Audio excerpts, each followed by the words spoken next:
What's up mga ka-critter? Welcome sa Exo-Critter Feeding Series. Ngayon, tatlong siling ang papakainin natin. Ang agresibong OBT, Brachypelma boomyi o mas kilalang Mexican fireleg, at ang Grammostola pulchripes or Chaco golden knee.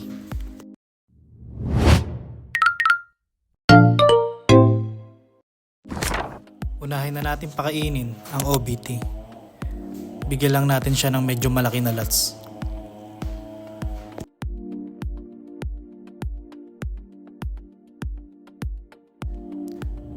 Bam!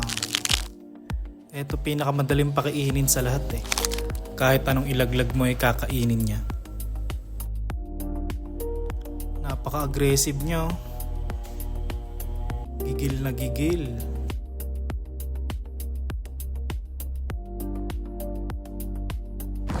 Sunod naman natin tong fireleg.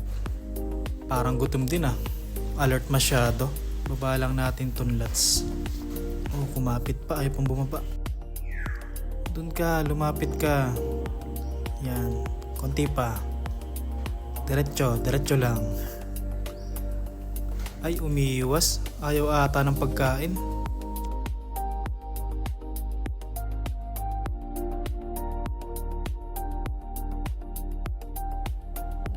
Masyadong malikot eh. Kunin na natin. Ako na maglapit sa'yo. Yan. Ayaw talaga. Pakainin na lang sa ibang araw to. Baka ma-stress lang.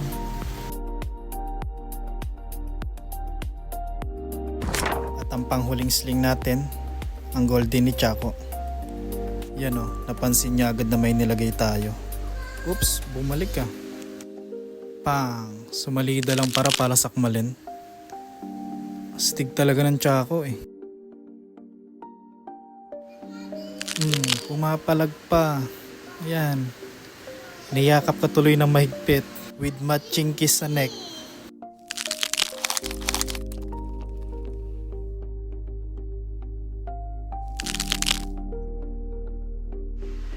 Ito na muna sa ngayon mga ka-critter. Kita-kits ulit sa next Exo-Critter feeding series natin. Dito lang sa Exo-Critter Corner. Bye!